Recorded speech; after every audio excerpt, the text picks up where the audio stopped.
안녕하세요. 여러분들하고 CFA 강의를 맡게 된, 재무 분석 쪽 강의를 맡게 된 자홍석 회계사라고 합니다. 만나서 반갑고, 앞으로 총 약 한 40회 정도의 강의를 저랑 이제 하시게 될 텐데요. 아시겠지만, 여기 CFA에서 제가 맡은 이 분야는 약 한 25% 정도의 시험 비중을 갖고 있는, 굉장히 좀 비중이 높은 편입니다. 그리고 특히 이제 회계에 대해서 좀 어려워하시는 분들이 많으셔가지고 좀 이 부분을 힘들게 생각하시는 분들이 많은데, 미리 말씀드리면 이게 별로 외워야 될 내용들은 별로 없고요. 기본적으로 이제 이해를 위주로 해서 공부를 하시면 여러분들 수업 목적상 크게 어려움 없으리라고 생각을 하고 있습니다.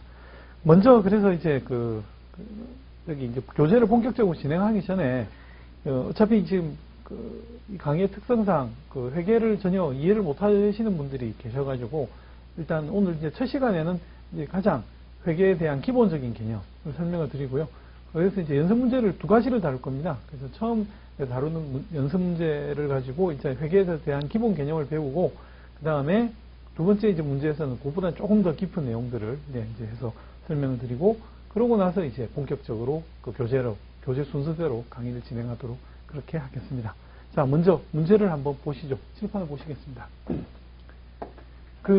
지금 영어 시험인데 한글로 이렇게 설명을 하니까 여러분들 혹시 이제 오해하실 분들이 있으실지 모르겠는데, 내용을 이해를 하시면 영어를 못 하셔가지고 시험 문제를 푸시는데 크게 어려움을 겪으실 분들은 없으시고요. 뿐만 아니라 이제 제가 강의 중에 모든 여기 뒤에 있는 객관식 문제들을 다 풀이를 해드릴 거기 때문에, 일단 여러분들 내용 이해가 일단 우선이기 때문에 먼저 한글로 된 내용들 해서 설명드리고, 수업을 설명을 하면서 영어 용어도 제가 같이 설명을 드리도록 하겠습니다. 자, 한번 보시죠. 자, 문제를 보시겠습니다. 다음은 건물 청소 용역을 주업으로 하는 주식회사 그린의 4월 중 발생 거래이다. 청소하는 회사네요. 청소하는 회사의 4월 중에 발생한 거래입니다. 4월 1일 거래 보시겠습니다. 현금 100만 원을 출자하여 회사를 설립하였다. 현금 100만 원을 출자하여 회사를 설립하였다. 회사가 설립이 되었고요. 4월 2일 날 사무용 및 청소용 비품을 50만 원에, 소모품을 5만 원에 취득하면서 40만 원은 현금 지급하고 잔액은 외상으로 하였다. 이렇게 되어 있고요. 4월 4일 광고 선전비 10만 원이 발생하였는데 나중에 지급하기로 하였다라고 하였고, 4월 10일 20만 원의 청소 용역을 제공하고 현금을 수령하였다라고 되어 있고, 4월 15일 4일 발생한 광고 선전비 중 7만 원을 현금 지급하였다. 되어 있고, 4월 23일 30만 원의 청소 용역을 외상으로 제공하였다라고 되어 있고요. 4월 25일 직원의 급여 10만 원을 현금 지급하였다. 이렇게 되어 있고, 4월 28일 23일 발생한 외상 대금 중 20만 원을 현금 수령하였다. 4월 29일 1일 발생한 외상 대금 중 10만 원을 현금 지급하였다. 4월 30일 사무실 임차료 6만 원을 현금 지급하였다. 이렇게 되어 있습니다. 이상 이 거래들을 일단 회계 처리하는 것부터 배워보도록 하겠습니다. 자, 일단 여러분들이 요 거래, 우리말을 갖다 이해를 못 하시는 분은 하나도 없으실 거라고 생각하니까, 일단 우리가 이런 과제를 볼 때는 이 거래 내용을 갖다 일단 파악하시는 게 중요한데, 처음 여러분들이 이해하실 때는 딴 거보다도 이 거래에서 회사에 현금이 들어왔는지 나갔는지 일단 그것만 여러분들이 염두에 일단 두시는 걸로 하시자고요. 그래서 4월 1일부터 해서 4월 30일까지 전 거래가 돈이 들어왔는지 돈이 나갔는지에 대해서 여러분들이 먼저 한번 생각을 해보시기 바랍니다. 자, 4월 1일을 한번 보겠습니다. 돈이 들어왔을까요? 나갔을까요? 자, 현금 100만 원을 출자하여 회사를 설립했습니다.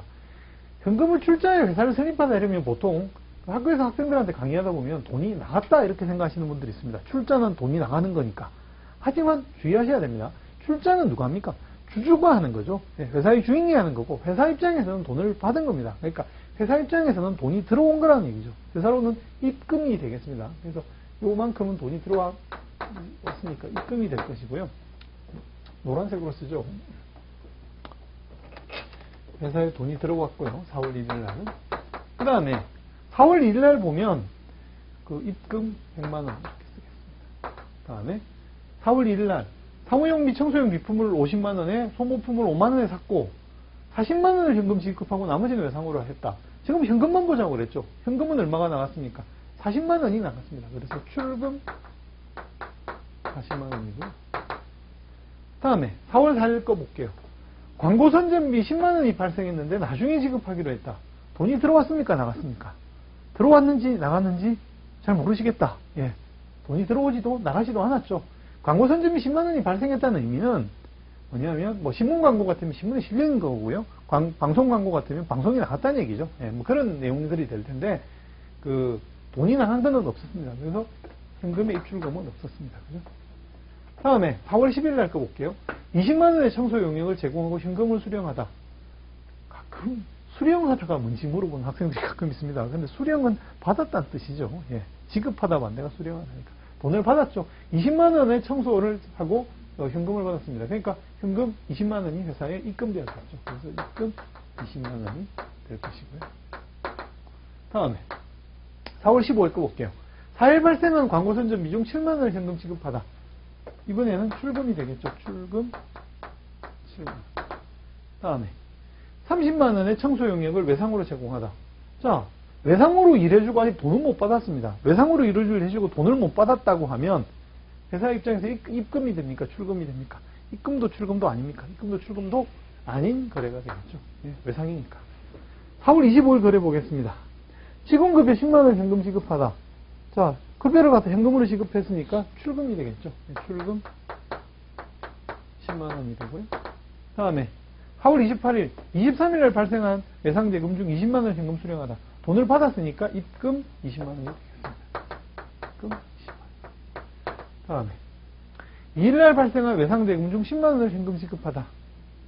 현금 10만 원을 지급했으니까 출금 10만 원이 될 거고요.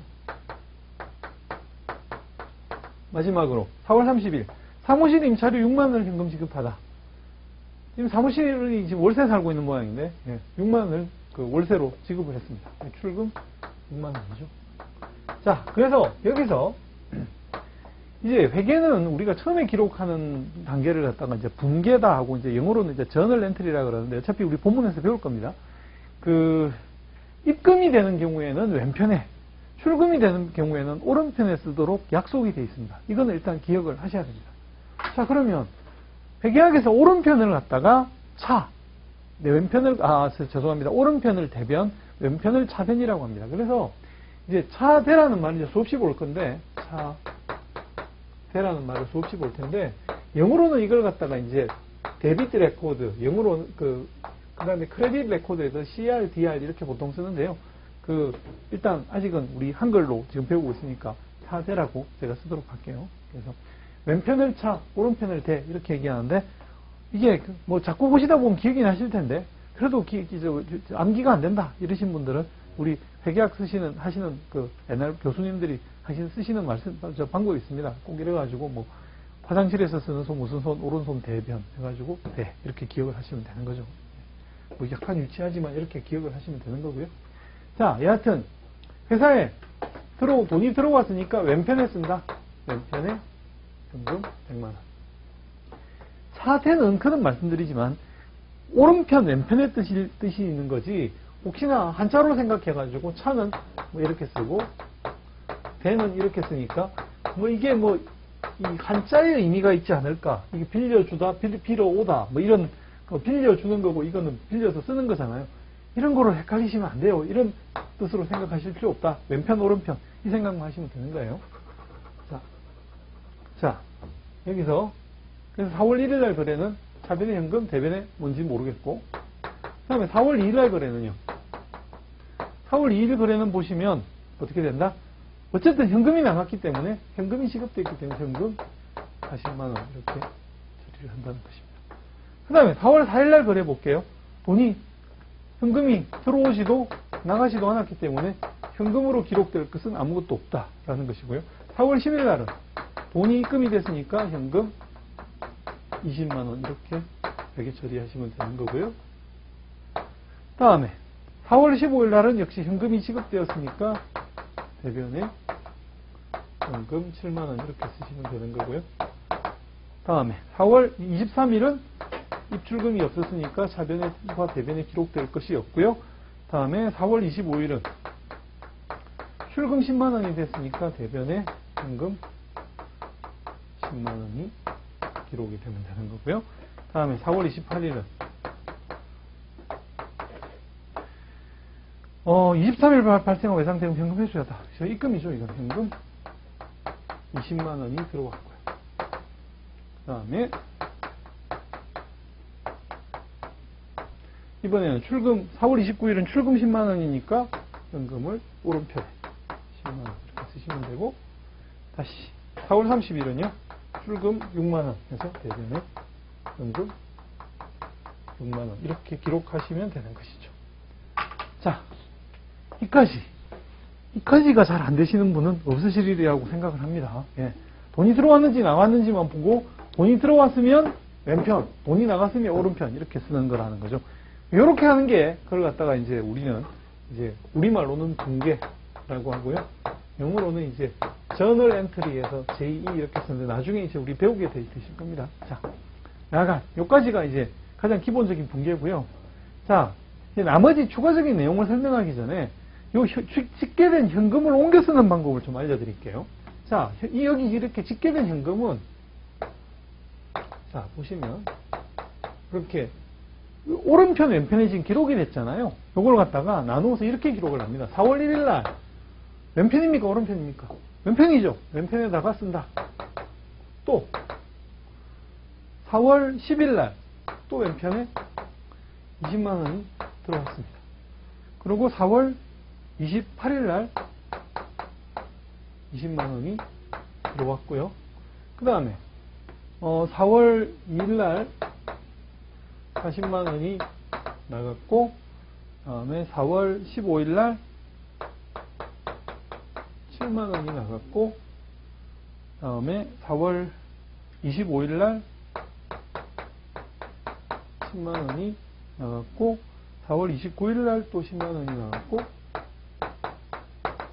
4월 30일 날 6만 원이 나갔죠? 그러니까 쭉 합계를 내보면 얼마가 됩니까? 이쪽은 왼편에 있는 합계는 140만 원, 오른편에 있는 합계는 73만 원이죠. 자, 이렇게 되니까, 자, 4월 한 달 동안에 140만 원이 들어왔고 73만 원이 나갔으니까 회사에 현금 잔액은 얼마가 남아있겠습니까? 67만 원이 남아있겠죠? 그죠? 이렇게 되는데, 요걸 갖다가 옮겨 쓰는 방법으로, 자, 요즘 회계학에서는 이런 약속을 합니다. 잔액, 합계,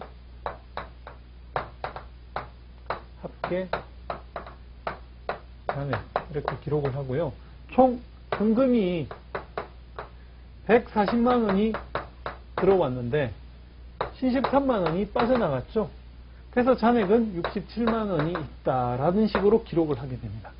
자, 그래서 요걸 갖다가 분계라 그러고요. 여기를 전기, 옮겨 쓴다는 뜻이에요. 이게 영어로 포스팅이라고 씁니다. 보통 포스팅이라고 쓰고요. 그 다음에 여기 요걸 갖다가 이제 우리말로는 합계잔액, 정식 명칭은 합계잔액 지산표인데요. 너무 이름이 기니까 합찬이라고 쓸게요. 그냥 합계잔액 지산표라고 하는데요.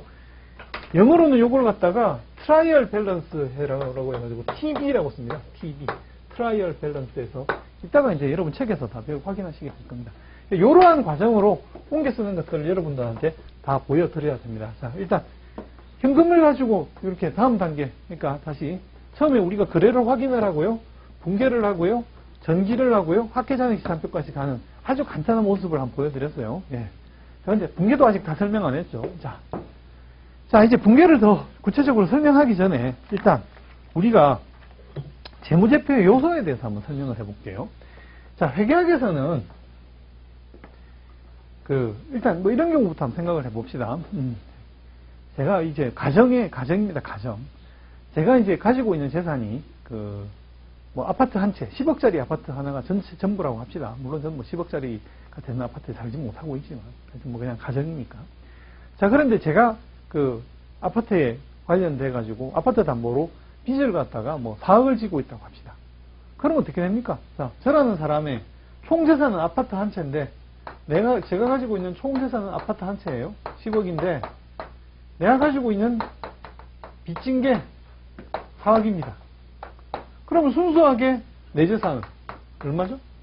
6억이 되겠죠? 예. 이걸 모르시는 분들은 없겠죠. 어떤 사람들이 이제 이런 분들 이런 거 가지고 헷갈리시잖아요. 어떤 사람이, 야, 저 사람은 자산이 1000억대다. 그래요. 와, 부자네. 근데 알고 보니까 빚은 더 많더라. 그러면 뭡니까? 이 자식 저거 거지잖아. 뭐 이렇게 되잖아요, 보통. 그처럼 총재산이 있고 빚이 있고 거기서 그걸 빼면 순수한 재산인데 회계학에서는 이 총재산이라는 말을 쓰지 않고요. 요걸 자산이라고 쓰고요. 빚이라고 쓰지 않고 이걸 갖다가 부채라고 쓰고요. 순수한 내 재산을 자본이라고 씁니다. 물론 이제 영어로 여러분 좀 이따 배우시겠지만 자산이 영어로는 asset, 부채는 liability, 그 다음에 자본은 equity, 뭐 equity 말고도 뭐 net asset 뭐 이런 말도 쓰는데 하여튼 이렇게 배우시게 될 거라는 거죠. 그래서 회사가 가지고 있는 총 재산에서 빚을 뺀 것이 자본이라는 겁니다. 이해하시겠습니까? 예. 총 내가 가지고 있는 재산이 10억인데 빚을 빼면 순수하게 그 사람이 가진 자산이다라는 건데 회계학에서 쓰는 용어로서 이제 기억을 하셔야 되는 거죠. 자산, 부채, 자본 이 용어는 기억을 하셔야 되는 거죠. 자, 그러면 회사의 자산에는 어떤